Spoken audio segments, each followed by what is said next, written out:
Because if you've learned only how to fight, if you've learned only how to survive in dangerous situations, you don't know how to live in a safe environment. And you're looking for things to fight even when there's nothing to fight. And you're looking for danger even when there is none lurking about. And in a safe environment, there's a couple of things I want to share with you that you need to learn how to do. And that's what it means to start from zero. But to wrap up the story, age 37, something tragic happens, and I find myself again having to start after acquiring a life because of the tragedy that had hit. And I found myself having to start over at age 39. And then, this is how you start from zero. Are you ready? The first thing you got to do is that work on your mindsets. What are mindsets again? I like to give definitions because they're crucial for me. Mindsets are structured categories of thinking. Structured categories of thinking that lead to an outcome, whether you are aware of it or not. The human brain is a structured entity, and it accumulates and arranges information based on categories. If you don't understand the categories of thinking that lead to the outcomes that are consistent in your life, you're in trouble. You're in trouble. You need to understand, when I'm scared, how do I normally behave? When I'm excited, how do I behave? There are two extreme elements that you got to focus on, especially about your mindsets. Focus on the lowest, which is the trauma. When you are scared and something horrible happens, how do you normally behave? Do you want to run away? Do you want to fight? Do you freeze? There are 4 different things normally that we do in that state. The first thing we want to do is that we want to eliminate the danger. The first thing. The second thing is that we want to minimize. We want to eliminate, and then we want to avoid, right? The third thing we want to do is that we want to minimize the impact, and then the last thing we want to do is that we want to cope. If you cannot eliminate, minimize, avoid, then you just cope. You just manage. You survive. You're in a survival mode. Okay? Watch out for your patterns. You might find that sometimes you actually do all of them. You want to run away, you want to disappear, you want to minimize, you play down how you feel, you play down how big the thing is impacting you. You play down what you need to do. You know, you're just coping, and in your coping state, you're accepting that the situation is what it is and there's nothing you can do about it. But what you need to do on the other side is that you need to learn the opposite of that. And the opposite of that is that you want to, first of all, learn to create. Say create. Create. Become a creator. And what that basically means is that you've got to think about, what can you do? What do you have within your arsenal? How much do you know? What do you know? Is it valuable? Is it not valuable? You know, the great thing about living in today's times is that with AI, ChatGPT and all of that, it's very easy for us to find information at the tip of our fingers. Far better than what Google could. So with the AI introduction, learn how to create. How am I using AI? I use it all the time for my business. The second thing is that if you cannot create, learn to find. Finding is also about networking. Right, going to places like this. When I first came into training in profession, right, this is what happens in a networking session. Terran gave me my first corporate job. When I came back from the USA, my first networking session, I met my dear friend, sister, and business partner, Allison. And I didn't feel like going to Allison's house that night. I can remember that very well. It was about 5:20, and the event is supposed to start at 6 o'clock. And I was thinking, man, I don't want to go. I'm tired of twanging with these white people. My tongue is tired. But I was like, but what if this is the one? What if this is the day that I go and I meet someone like Allison? Right? And I didn't know anything. Anyway, and I'd go and I take the young man with me because I like to travel with young people. So that's what you can understand about mindset, is that just because you didn't grow up as poor as I am doesn't mean that your struggle is any less. Mine was poverty. Yours was living in a rich house on an empty table with no parents. Same trauma. The human being experiences the same way. So nobody should tell you, well, you didn't suffer like the way that I did. The thing about minds is that they're relative to what your own experience is. Human beings, the human frame works on relativity. That's crucial. So I have a lot of tolerance for hard struggle. Like I can eat pap with nothing. No problem. Mindsets. Understand what builds your mindsets. Who told you what? Approved sources of influence from foundational stage. Who said what to you? Some of us, we do so well, but then instead of actually doing well based on what we want, we're still trying to prove somebody that we're trying to show them. If you're still trying to show somebody, you're not building for yourself. You're still a slave. If you're worried about haters, you're a slave. Hater mentality, you need to be set free. Be healed. If you're going to start in a business, you need to be healed. In a country like ours, there's a lot of trauma. This country is trauma induced. It's everywhere. So heal. Understand your mindset. Build meaningful relationships. Learn lessons from people who have done what you have done well. 2 things you got to learn.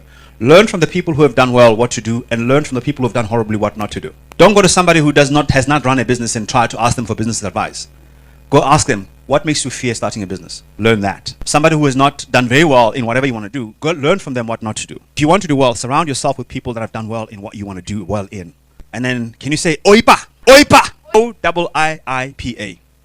Observe, identify, integrate, practice, and apply. Observe. Don't be an audience. Ungaphelizeli abanye. Don't accompany other people to come and live their lives. Is build your performance structure. The abilities you've got to have. An ability cannot be an ability until you identify the activities. Do you know what activities you've got to do for the work that you've got to do? This is what a job description is. A job description describes the activities that need to be performed, and then because of the activities, then you have the abilities. What is the most crucial ability you've got to have as a professional speaker? Communication. What can you do to build that skill? Build your vocabulary. Have a diverse way of presenting an idea from many different angles. And the only way that you can do that is read, listen, and watch. Using those three senses. Reading, cognitive faculty of a brain, which helps to integrate information deep into your structure. Listening, crucial, again, to create that emotion. And then watching. The eyes. Do you watch podcasts? Do you listen to podcasts? Do you watch YouTube videos? Do you come to a place like this and watch people who do what you do and see how they get it done?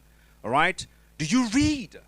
All right? If you're not a very good reader like I am not a very good reader, but I'm a very good listener. So I listen to audiobooks. I don't even know how many audiobooks I've done. Well, I'll tell you this. I've done over 150 LinkedIn courses. The reason why I can just go from one idea to the next and in a way that without struggling is because I am well read, well listened, and well watched. Build your communication. Hang around people that are great communicators. Hang people that make you feel like you're dumb when they're speaking. Because you're thinking, man, that is just super intellectual. What do you mean by that? Be with people that help you to raise your level of intellect. Not the ones that praise your ignorance. Clap for you.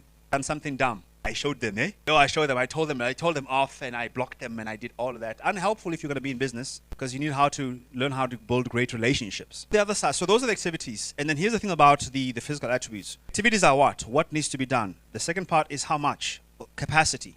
How much of what you need to do do you need to do? When you're running your own business, capacity is an issue. Third thing is how well. Competence, which is about your level of proficiency. How well can you do what you do? And then lastly, which is also quite crucial, it's a terminology that I developed through my fitness, is this. First of all, how much energy is required? E. You ready? The first E, energy. The second E is endurance, how long? The third letter is F, which is flexibility. All right? And then agility and adaptability. Agility, which is the ability to handle emergencies. And then lastly, like we had an emergency this morning, we had to adapt, we had to be agile, we had to make sure that we have a backup system in place in case something doesn't work out, because you never know what will work out. And then lastly is then that whole thing of adaptability. Have adaptability intelligence, which is the intellectual ability to adapt to the fast-changing environment, because it is fast-changing, right? And then the last thing is, of course, your performance, which I've already explained. Human performance is an issue, and that's where everything of your life makes a difference. How well do you perform? When you're doing what you're doing, what is your unique appeal? What is your authenticity? What is that one thing that makes you rare than the next person? One of the gentlemen in our association called the Morpheus, Ian Hatton, he said a statement that changed my life, and I'd like to share the statement. He said that when you're operating in your genius, it is so easy that it feels like you should give it away for free. That is why most people actually are that's why the most gifted people are the most exploited. Because they give away the most valuable attribute, the most valuable contribution to the world. They normally give it away for free because they don't think that they should charge for it, because it's so easy. It's easy for me to design something. It's easy for me to write something. It's easy for me to sit in front of somebody and speak for hours, because that is my level of genius. I can connect dates and people and places and and ideas, and I can see how science and art connect and be able to put that and simplify it and decode it and do all of that. And I can do it most of the time at a rate that most minds cannot be able to keep up. That's my level of genius. And for a long time, I didn't even think that it was worth anything until I found out about PSASA. Until I found out that human beings want to be understood. And you know what is the number one primary way that human beings feel understood? It's when they hear other people say the same thing that they're feeling. So as professional speakers, we're mediators. We bridge the gap of understanding. We create those bridges between confusion, leading people into understanding. We decode and unpack complex ideas and put them in plain language. We sit where they sit, feel their pain. We make sense of their struggles. Deal with your mindsets. Understand your story, you can deal with your mindsets. Be good at relationships. Learn how to network. And then, OIPA. Observe, identify, integrate, practice, apply, and then develop your skills. And then lastly, understand your performance structure. With all of that being said, ladies and gentlemen, welcome to Become a Young Professional Speaker Summit. My name is Jabu Zwane.